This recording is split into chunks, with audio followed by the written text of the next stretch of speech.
हमारी satellite news agency और the Hindu द्वारा रिपोर्ट की गई दोनों पक्षों के बीच जबरदस्त आग जैसी लड़ाई हो। 其实就是一直以来印度非法侵占我国藏南地区的一部分，而该地区一直 और ये क्षेत्र हमेशा हमारे देश द्वारा तिब्बत में शोना नाम से बांटा गया है और ये जोन 6th टाइम के क्षेत्राधिकारी के अंदर है। इसके अलावा हमारे देश में कभी भी अरुणाचल प्रदेश में कानूनी रूप से भारत के कब्जे वाले इस देश को मान्यता नहीं दी गई है। अगर ये शेषवान के बारे में खबरों के कारण है तो ये मई 2020 से होगा। दोनों पक्ष बॉर्डर एरिया में कमांडर लेवल की बातचीत के बाद से वो एक भयानक मिलिट्री कॉन्फ्लिक्ट था। हालांकि 2 साल पहले जिस स्थान पर संघर्ष हुआ था वो चाइना इंडिया बॉर्डर के पश्चिमी खंड पर पैंगोंग झील क्षेत्र में था। 南段，也就是靠近缅甸。नेपाल सिर्फ अन्य देश का पक्ष नहीं है। वास्तव में जियोपॉलिटिक्स और हिस्टोरिकल सबक जैसे फैक्टर्स पर विचार करते हुए चाइना इंडिया बॉर्डर का दक्षिणी भाग भले ही दोनों पक्षों के बीच कड़ा मुकाबला हो, लेकिन ये एक ऐसी जगह भी है जहाँ संघर्ष आसान नहीं है। ऐसा इसलिए है क्योंकि मध्य खंड और पश्चिमी खंड की तुलना में चाइना और इंडिया द्वारा डिस्प्यूटेड मेरे देश के तिब्बत के दक्षिणी हिस्से में जियोपॉलिटिकल कंडीशन बेहतर नहीं है। हिमालय के पर्वतीय स्तर के कारण भूभाग बहुत कॉम्प्लिकेटेड है, यहाँ तक कि अगर दोनों पक्ष लड़ना चाहते हैं तो वो नहीं लड़ सकते। इसके अलावा चाइना और इंडिया दोनों के लिए ये बहुत इंपॉर्टेंट है कि मैकमोहन की रेड लाइन पर इंडिया के क्लेम को ब्रिटेन के प्रसिद्ध काल के रूप में जाना जाए। 意很大，自然不愿意归还。而对于中国来说， दक्षिण हिमालय रोड पर स्थित ये जगह न केवल आर्थिक रूप से बल्कि सैन्य रूप से भी बहुत महत्वपूर्ण है। इससे भी इम्पोर्टेंट बात यह है कि ये तिब्बती रिलीजियस कल्चर के उपकेंद्र से संबंधित है।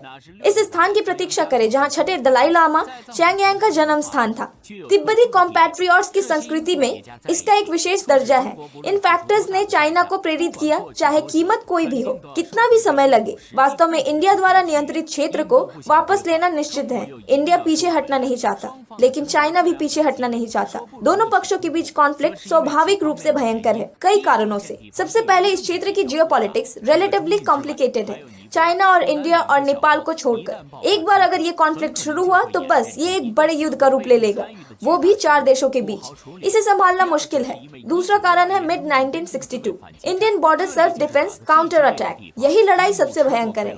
इंडिया को नुकसान उठाना पड़ा है, इसलिए वो चीजों को हल्के में लेने की हिम्मत नहीं करते। तीसरा so called McMahon red line के ब्रिटिश के मिलिट्री इशू के कारण है, जो कि उन्हें तिब्बत के टोपोग्राफी की अच्छी समझ नहीं है और ऐतिहासिक आरोपण के मुद्दे। जब मैकमोहन रेड लाइन खींची गई, परिणाम स्वरूप 2 उभार आए। आर्मी को 2 चिमटी बनाने के लिए प्रेरित करना। एक बार बड़े पैमाने पर कॉन्फ्लिक्ट छिड़ गया तो वे नुकसान में रहेंगे। इसलिए वर्षों से इंडियन चाइना बॉर्डर का पश्चिमी भाग दुर्घटनाओं के प्रति अधिक संवेदनशील है। दक्षिणी भाग अपेक्षाकृत स्थिर है, लेकिन जाहिर है दक्षिणी भाग की स्थिरता इसलिए नहीं है क्योंकि यहाँ कुछ भी गलत नहीं है। ऐसा इसलिए है क्योंकि चाइना और इंडिया दोनों ये जानते हैं कि ये जगह एक्सीडेंट्स के लिए रिस्पॉन्सिबल नहीं है। अब दोनों पक्ष दक्षिणी भाग के फर्स्ट एरिया के लिए लड़ रहे हैं। स्पेसिफिक रीजंस और डिटेल्स को अभी तक अधिक मीडिया कवरेज नहीं किया गया है। 方面应该不敢过分的找茬，激化矛盾。 इंडियन मीडिया के अकॉर्डिंग कॉन्फ्लिक्ट के बाद दोनों पक्ष जल्द ही अलग हो गए। दोनों पक्षों के कमांडर पहले से ही बातचीत कर चुके थे और 2 या 3 दिन बाद केवल इंडियन मीडिया ने ही खबर फैलाई थी। कम से कम ये दर्शाता है कि दोनों पक्ष इस बारे में अधिक सतर्क है। पिछले 2 वर्षों में इंडिया और चाइना के संबंधों में आखिरकार थोड़ा सुधार हुआ है। अगर इंडियन पक्ष चाइना के इंटरेस्ट को नष्ट करने के लिए चाइना की कस्टम सिस्टम को सौदेबाजी की चिप के अनुसार में मार कर खुद को नहीं बचा सकता है, तो आने वाला थंडर होना चाहिए जो वापस वार करे। 是要建立在我们核心利益不受损的基础之上。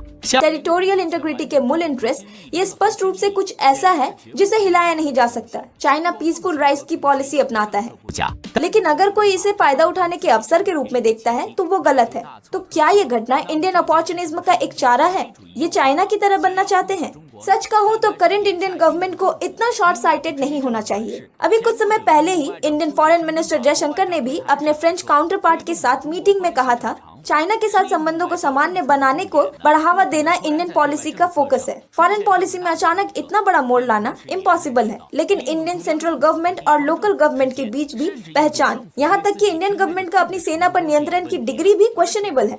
और जब ये देश चाइना का सामना करता है तो हमेशा कम आत्मसम्मान की मेंटालिटी होती है। आम आदमी के शब्दों में योंग अधिक दीवाना है। इंडिया के साथ व्यवहार करते समय हमें इस स्थिति की आवश्यकता होती है। हर समय सतर्क और बॉटम लाइन थिंकिंग होनी चाहिए।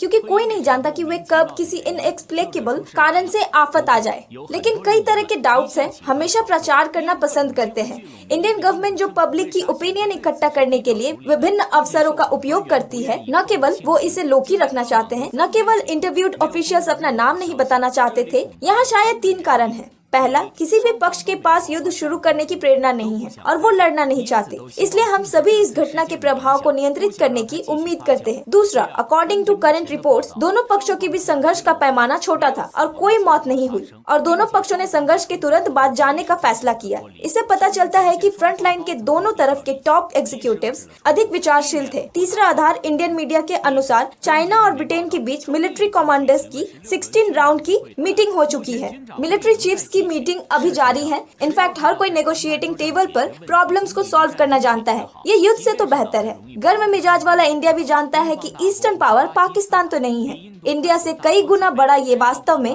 युद्ध के लिए जा रहा है। इंडिया को बहुत कुछ खोना है क्योंकि इंडियन मीडिया रिपोर्टिंग करता रहा है। हालांकि दोनों पक्ष बॉर्डर एरिया में है। Chinese military force Indian army से छोटा है। खासकर रैपिड डिप्लॉयमेंट कैपेबिलिटी ने इंडिया को झकझोर कर रख दिया है। फॉर एग्जाम्पल, इंडियन मीडिया ने कहा चाइनीज आर्मी को एक दिन में ट्रांसफर किया जा सकता है। इस तरह की rapid troop projection capability Indian army की तुलना में कहीं अधिक है। फिर जून 2020 में गालवान और स्टॉक की घटना। 2 साल बाद थर्ड ब्रदर इस बार फिर से ट्रबल क्यों खोज रहा है? इसके 2 मुख्य कारण हैं। नंबर 1, हाल के इंटरनेशनल माहौल ने इंडिया की फॉरेन स्ट्रेटेजी को प्रभावित किया है। रशियन वॉर के आउटब्रेक के बाद से वेस्टर्न कंट्रीज रशिया के प्रति इंडिया के अस्पष्ट रवैये से बहुत असंतुष्ट है। हाल ही में ये इंडिया के लिए एक खतरा बन गया है।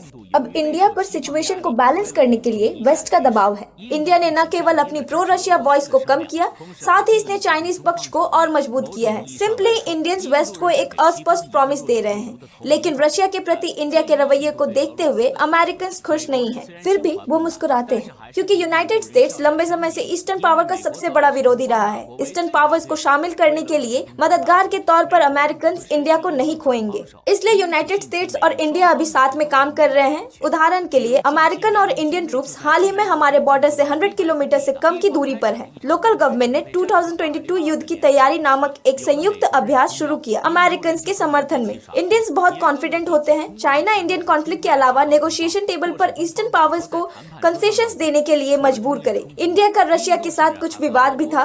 ब्लूमबर्ग के अनुसार इंडियन गवर्नमेंट के एक गुमनाम सीनियर ऑफिशियल्स ने इसका खुलासा किया। हालांकि इंडिया रशिया रिलेशन अभी तक स्ट्रॉन्ग है, लेकिन सीनियर ईयर में दोनों देशों के बीच संबंधों को बढ़ावा देना मोदी के लिए अच्छा नहीं है। इसलिए इंडियन प्राइम मिनिस्टर मोदी ने रशियन प्रेसिडेंट पुतिन के साथ एनुअल मीटिंग नहीं करने का फैसला किया। बाद में रशियन प्रेसिडेंट सेक्रेटरी पेस्कॉव ने भी इसकी घोषणा की कि रशियन प्रेसिडेंट पुतिन की इंडियन प्राइम मिनिस्टर मोदी से मिलने का कोई प्लान नहीं है। अगर है भी तो इस साल नहीं होगा। 2020 से जर्मन और इंडियन हेड ऑफ स्टेट हर साल मिलते हैं। कोविड-19 के कारण 2020 में केवल एक बार रद्द किया गया।